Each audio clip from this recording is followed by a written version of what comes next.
Та бүхэнд хувь хүний олгын албан татврын тайлан гаргаж, орон сууцны хөнгөлөлт чөлөөлөлтийг хэрхэн нэвтрэх талаар танилцуулъя. Татвар төлөгч та цахим татврын системд өөрийн нэвтрэх нэр, нууц үгийг ашиглан нэвтрэн орно. Тайлан цэсний тайлан тушаах хэсгийг сонгон, хувь хүний орлогын албан татврын тайлангийн маягтыг нээн.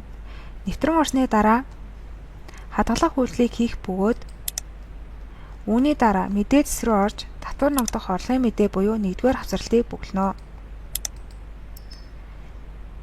Энэхүү хавцралт нь мэдээ татах боломжтой байх бөгөөд мэдээг татснаар таны цалин хөдөлмөрийн хүсний мэдээг нийгмийн даатгалын системээс эсвэл танд орлого олгосон байгууллагын 4-р улирлын тайлангаас татна. Үйл ажиллагааны орлогыг цахим төлбөрийн баримтаас, хүүгийн орлогыг банкны 4-р улирлын тайлангаас татна.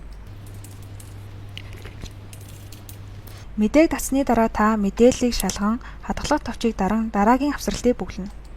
Зарлын хавцралт буюу ХМ6-гийн 4 хавцралт мэдээнд цалин хөдөлмөрийн орлоготой иргэд маань суудгуулн төссөн нийгмийн даатгал болон эрүүл мэндийн даатгалын дүн баруун талд харагдах санамжнаас харан оруулж өгнө.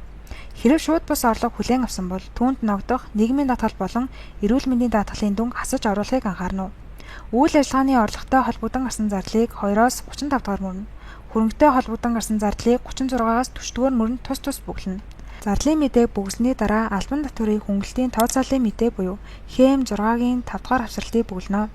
Цалин хөдөлмөрийн орлоготой иргэд хувь хүний орлогын албан татврын тухай хуулийн дагуу 23-ийн 1-т заасны дагуу жилийн 240 мянган төгрөг хүртэлх хөнгөлтийг эдлэнэ.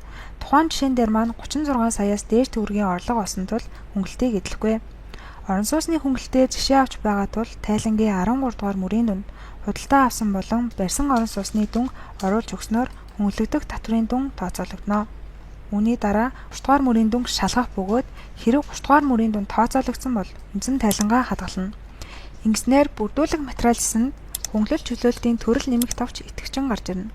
Тухайн товчин дээр дарж орон сууцны хөнгөлөлт буюу бидний жишээн дээр анхныг сонгож байгаа учраас анхан сонгоно. Татвар төлөгч та орон сууц худалдан авсан, хувьдаа орон сууц барьсан, шинээр барьсан орон сууц худалдан авсан, ашиглалтанд байсан орон сууц худалдан авсан бол тухайн сонгуульдуудаас сонгож өгнө. Иргэний үнэлэх болон нийгмийн даатгалын мэдээлэл төрийн мэдээллийн хур системээс татагдана. Үл хөдлөх хөрөнгийн мэдээлэл дээр үүдээ дугаарыг оруулж өгнө. Орон сууц худалдах худалдан авах гэрээн дээр тухайн гэрээг оруулж өгнө.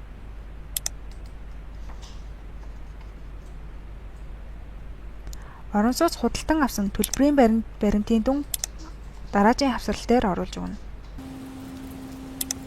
Үүний дараа орлогын их үүсвэр гэдэгт орон сууц худалдан авахд зарцуулсан хөрөнгийн их үүсвэрийг оруулна. Бүрдүүлэх материалыг бүрэн бүгэсний дараа тайлангийн баруун талд харагдах хүсэлтийг үнэн зөв бүглэж хадгална. Үүний дараа үндсэн тайланд руу орон мэдээллийг шалгана. Тайлангийн 35 дугаар мөрөнд төлөвлөлт зохих татврын дүн, 30 дугаар мөрөнд буцаан олгох татврын дүн тооцоологдсон байна.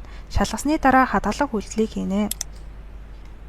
Тайлангаа төгрөг мөнгөөр тайлгнахыг зөвшөөрч шивсэн болно гэдгийг даран илгээх товчийг дарснаар төлөвлөлт зохих татврын дүнтэй бол танд дараах баталгаажуулалт гарч ирнэ. Тийм гэдэг товчийг дарснаар таны тайлан илгээгдэх болно.